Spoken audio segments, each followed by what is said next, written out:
नमस्कार। आज मैं आपको गुप्त नवरात्रि की 8वीं महाविद्या माँ बगलामुखी की कहानी सुनाऊंगा। माघ मास की गुप्त नवरात्रि के पावन अवसर पर 10 महाविद्या में 8वीं विद्या माँ बगलामुखी की कथा और महत्व अत्यंत फलदायी माना जाता है। माँ बगलामुखी स्तंभन अर्थात रोकने की अधिष्ठात्री देवी हैं। माँ बगलामुखी स्वर्ण के समान पीले रंग के सिंहासन पर विराजमान है। उनके एक हाथ में गदा है और दूसरे हाथ से वे शत्रु की जिह्वा पकड़े हुए हैं, जो यह दर्शाता है कि वे अधर्मियों की वाणी और बुद्धि का स्तंभन कर देती हैं। वल्गा का अर्थ है लगाम।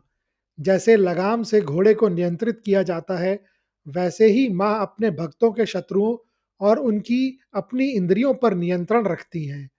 समय के साथ वल्गा शब्द ही अपभ्रंश होकर बगला बन गया।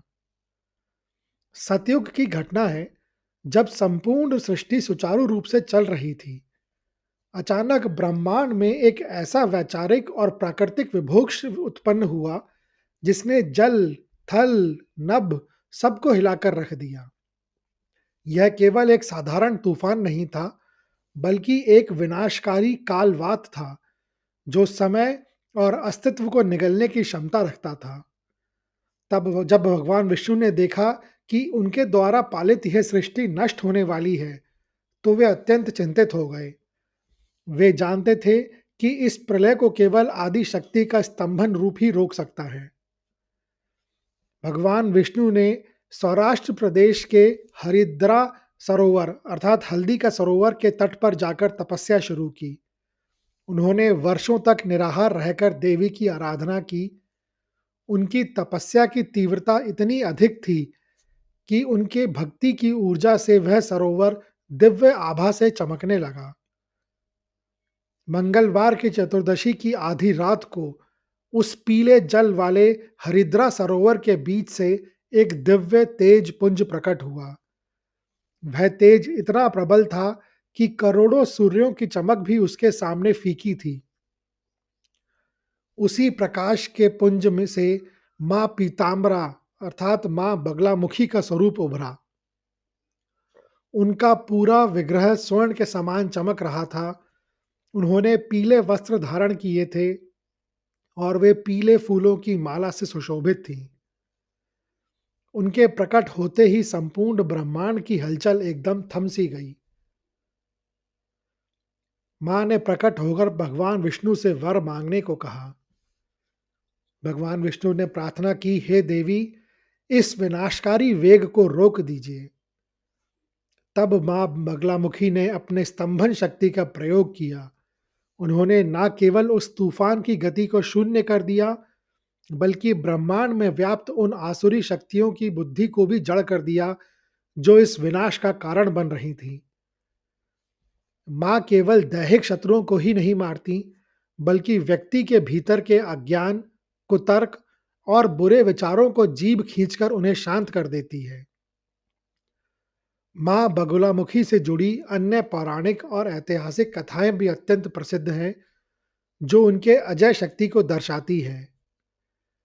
इनमें से दो सबसे प्रमुख कथाएं महाभारत काल और रावण से जुड़ी है।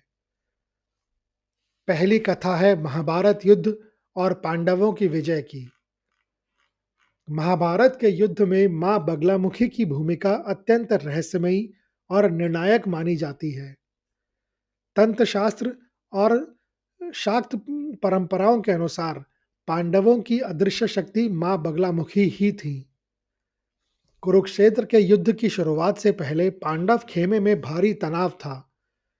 सामने भीष्म पितामह जैसे योद्धा थे, जिन्हें इच्छा मृत्यु का वरदान प्राप्त था। गुरु द्रोणाचार्य थे, जिनके पास अजय दिव्य अस्त्र थे। अर्जुन जैसा महारथी भी यह सोचकर कांप उठता था कि वे इन महारथियों के कौशल और रणनीति का सामना कैसे करेगा। श्री कृष्ण, जो स्वयं जगत के संचालक हैं, जानते थे कि कौरवों के पास केवल बाहुबल ही नहीं, बल्कि शकुनी जैसे चतुर मस्तिष्क भी है, जो षड्यंत्र रचने में निपुण हैं। भगवान श्री कृष्ण ने पांडवों से कहा, युद्ध केवल शस्त्रों से ही नहीं, शत्रुओं की बुद्धि को बांधकर भी जीता जाता है। श्री कृष्ण के मार्गदर्शन में महाराज युधिष्ठिर ने नलखेड़ा, जो कि वर्तमान मध्य प्रदेश का शाजापुर जिला है, में स्थित सिद्ध धाम धाम पर मां बगलामुखी की आराधना का संकल्प लिया। वहां आज भी वह प्राचीन मंदिर स्थित है, जिसके बारे में मान्यता है कि इसकी स्थापना स्वयं युधिष्ठिर ने की थी। पांडवों ने जब पीताम्बरा विद्या का अनुष्ठान किया, तो उसका युद्ध पर 3 स्तरों पर प्रभाव पड़ा।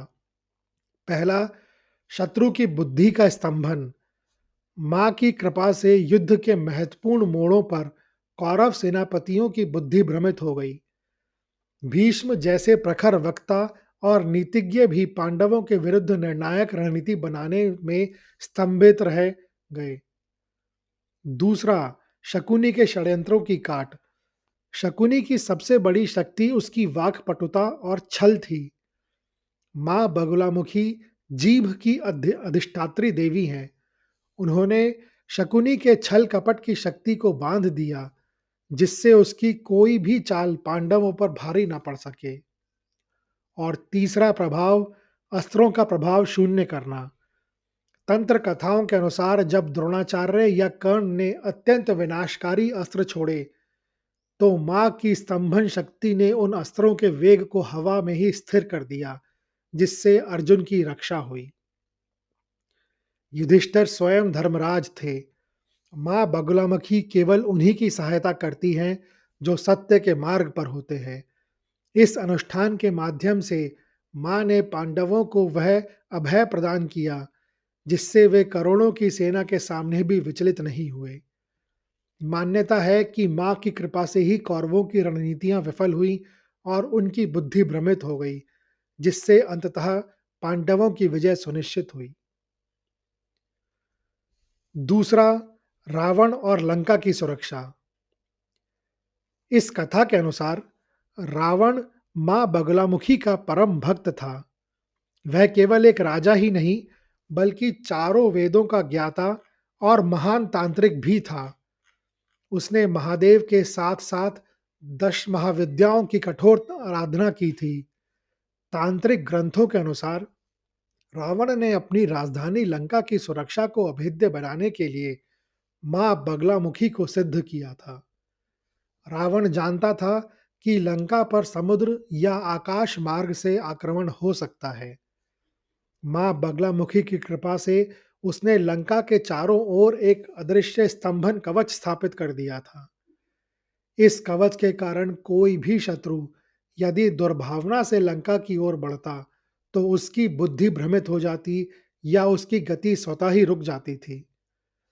जब हनुमान लंका पहुंचे, तो उन्हें भी लंका की अधिष्ठात्री देवी लंकिनी का सामना करना पड़ा था। कई विद्वानों का कहना है कि लंकिनी के पीछे मां बगलामुखी की ही स्तंभन शक्ति कार्य कर रही थी, जो अनधिकृत प्रवेश को रोकती थी। रावण के संदर्भ में मां की शक्ति के 3 मुख्य प्रभाव देखे गए। पहला, वाक शक्ति और कूटनीति पर नियंत्रण।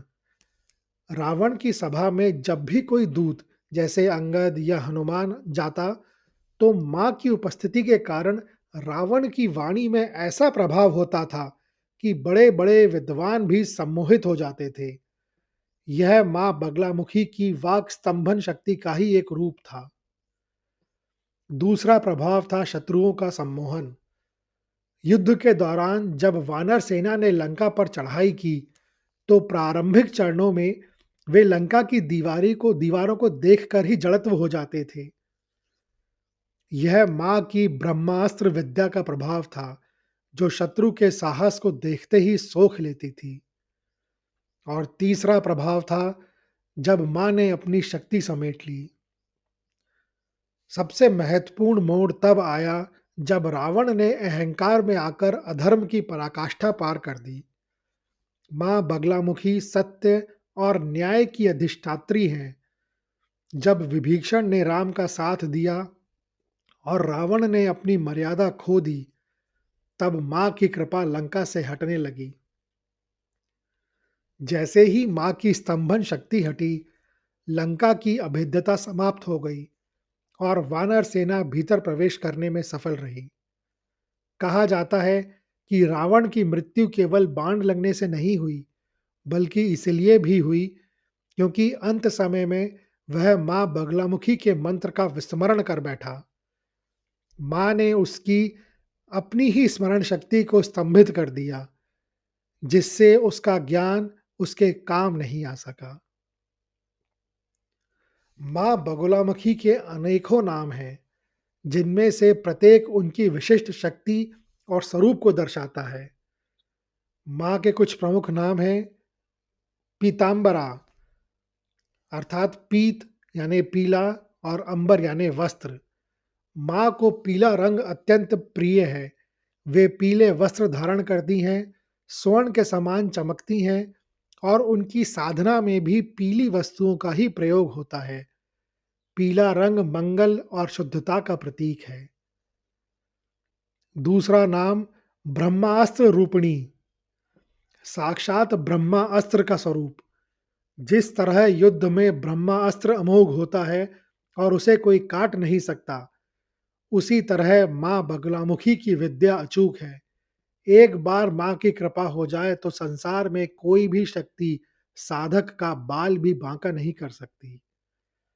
तीसरा नाम स्तंभिनी, जड़ या स्थिर कर देने वाली। यह मां की सबसे बड़ी शक्ति है। वे शत्रु की गति, उसकी वाणी, उसके बुरे विचारों और उसकी बुद्धि को स्तंभित कर देती हैं। वे तूफान तक को रोकने की क्षमता रखती हैं। चौथा, जिह्वा किलिका, जीभ को कील देने वाली। मां के चित्रों में उन्हें शत्रु की जीभ खींचते हुए दिखाया जाता है। इसका अर्थ है कि वे वाद विवाद और षड्यंत्रों में शत्रु को बोलने की शक्ति छीन लेती हैं ताकि सत्य की जीत हो। पांचवा नाम त्रिलोक्य स्तंभिनी, तीनों लोगों को स्थिर करने वाली। मां के पास इतनी शक्ति है कि वे स्वर्ग, पाताल और मृत्युलोक तीनों में से किसी की भी क्रिया या अनिष्ट को अपनी इच्छा से रोक सकती हैं। और छठा छठा प्रमुख नाम वैशाखी, वैशाख मास से संबंधित या विशिष्ट शक्ति। कुछ तंत्र ग्रंथों के अनुसार इनका संबंध अक्षय ऊर्जा और अटूट शक्ति से है, जो कभी क्षीण नहीं होती। भारत में मां बगलामुखी के 3 सबसे प्राचीन और जागृत स्थान माने जाते हैं, जो हैं: पहला नलखेड़ा मध्य प्रदेश में, दूसरा दतिया मध्य प्रदेश में और तीसरा बनखंडी हिमाचल प्रदेश में।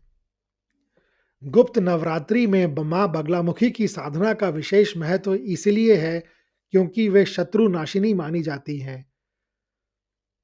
बगला शब्द संस्कृत के वल्गा से बना है, जिसका अर्थ है लगाम या दुश्मन के मुख को नियंत्रित करना। मां बगलामुखी की पूजा में पीले रंग के फूल, पीले वस्त्र और हल्दी की माला का प्रयोग अनिवार्य होता है। गुप्त नवरात्रि में साधक मां की आराधना करके अपनी वाणी दोष को दूर करने और शत्रुओं के षड्यंत्र को विफल करने के लिए करते हैं। यह कहानी सुनने के लिए धन्यवाद। अगर आपको यह कहानी अच्छी लगी हो, तो इस वीडियो को ज़्यादा से ज़्यादा लोगों के साथ शेयर करें, लाइक करें व चैनल को सब्सक्राइब करें। कमेंट्स बॉक्स में लिखें, जय माँ बगलामुखी।